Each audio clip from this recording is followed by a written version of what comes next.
I got a gas valve that's not opening up. I tested our wires coming from it, and on the call, wow, that thing's tight. On the call we got 24 volts, but actually 27, and the valve's not opening. I've tested my gas pressure, and we do have gas pressure coming in, so when we got gas pressure coming in and we got voltage coming in and the valve's not open, it's safe to assume the valve's bad. So we're going to go ahead and change this valve out. Also, they wanted to go to a programmable thermostat, so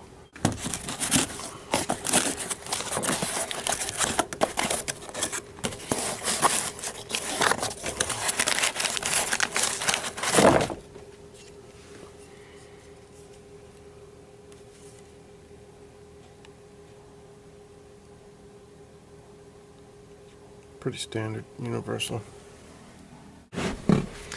And I'm looking here on it now, and it says I've got max inlet gas pressure 13.6, minimum inlet gas pressure 4.5. So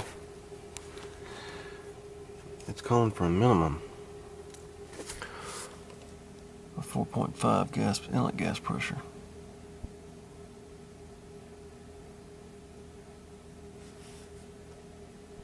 So we're going to test it when we get done, just make sure it's within range. Alright, we got right here in our panel, we got it jumped out on heat. We got our gas valve replaced. I've got my input on my gas pressure here. I've got my don't laugh guys, my old school Yellow Jacket test pressure kit. So we're gonna hook it up here,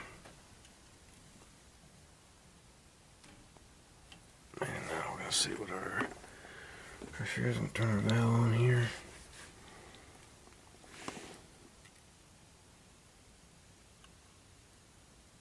Okay, so it looks like we're sitting at 12, right at right 12 and a half. So we're gonna now take our let's see the minimum inlet gas pressure was 4.5, so we're well above that. The max inlet press is 13.5. So we're 12.5. We're well within the minimum and maximum of inlet pressure. Alright, our I'm looking here. Manifold pressure 3.2 to 3.8. So ideal is going to be 3.5, of course. But just for the guys out there that don't know.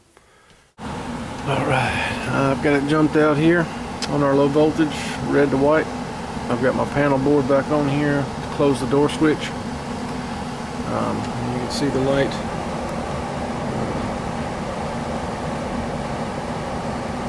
And it's just on got the fan on right now because we powered it up on the call for heat. So it's just going to make sure that it's not, it's going to run the fan for a little while, cool itself off before it turns on the heat. But shouldn't be but a second here, and first thing that should happen in a sequence of events, this indoor, there's the motor. Second sequence of events should be the igniter, which is a hot surface, and it should be on here in just a second.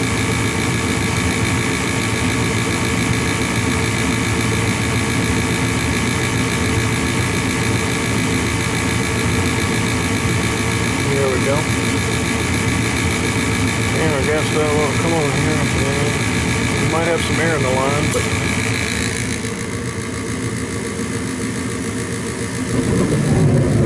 okay, I'm only at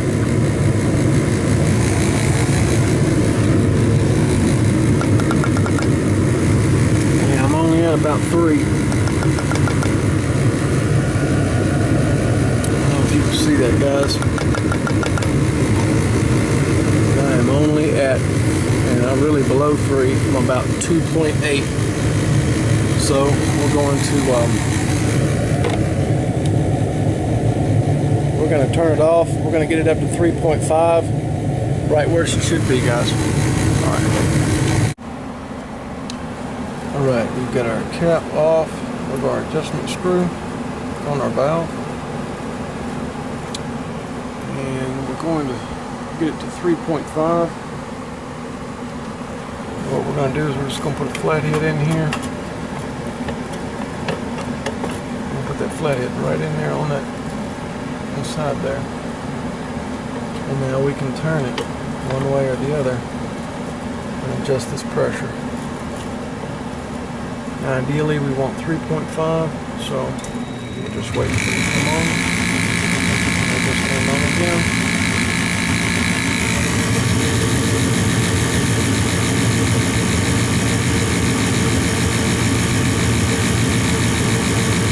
Waiting for a hot surface igniter again.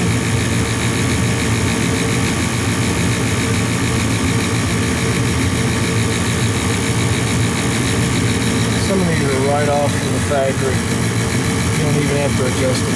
But this one, I'm going to go ahead because it's about 2.8. Okay, well, here we are, guys. You can see we're about 2.8. I'm going to turn our valve up. You can see the needle going up, guys.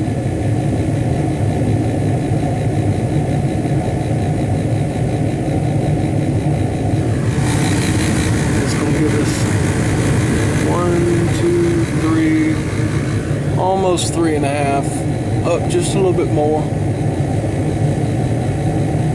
There we go.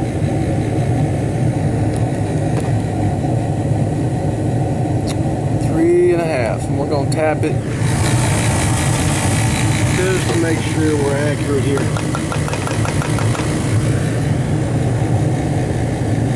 And we are dead on 3.5, guys. This is where we want to be, so what we're going to do now is we're going to put our cap back on there and take off our pressure gauge here. Put it back on our plug there, and we'll move downstairs and put a programmable thermostat in for her. Before we did that valve, we took this flue loose and took everything loose. We pulled the motor out of it. And we looked up in there at the heat exchanger. Heat exchanger looks really good, believe it or not. This unit's got some age on it, and I expect to see at least some rust on the seams, and I couldn't even find that. So I mean, really, I went down there and talked with the homeowner, and homeowner keeps the heat on 66, 67. So that's what it is. The unit hardly runs at all during the winter. So that's the reason. Guys, you want to know what extends the life of a heat exchanger? That's it. Generally, after 10 years or so, you can definitely see some rust on one. If not, have cracks or holes in it. So I don't even have rust on the seams on this one. So it's really surprising. So, but anyway, we've got everything back together. I've got my jumpers back off of it on low voltage. We've got it all back up together. We're going to get this programmable thermostat downstairs on, and this type of unit doesn't have a delay on the fan, indoor fan motor, and the thermostat we're putting on is a Pro, it's called a Pro 1, and Train parts houses sell them, and they're really neat because the reason I like them is because they have a settable fan delay, adjustable fan delay. So I can delay. It won't delay it in heat, of course, because the green 24 volt from the thermostat doesn't control the fan in the heat, only in the cool. So in the cool mode, we got a delay for the first 30 seconds. The fan will not come on when the unit comes on out there. And what that does is that prevents hot air from being blown into the house before the cool is cold. And then after 30, it's adjustable 15, 30, 45. I can go all the way up to like 90 seconds. But I'm not going to do that because the one thing I do not want is the fan not coming on and liquid Freon coming back to the compressor and hurting and damaging the compressor. So I'm not even going to chance that. But what I am going to do, I'm going to set it on about 30 seconds. And what that's going to do is that's going to delay it when it comes on until that coil gets cold. And then when the fan comes on, the air that comes out into the house is going to be cold.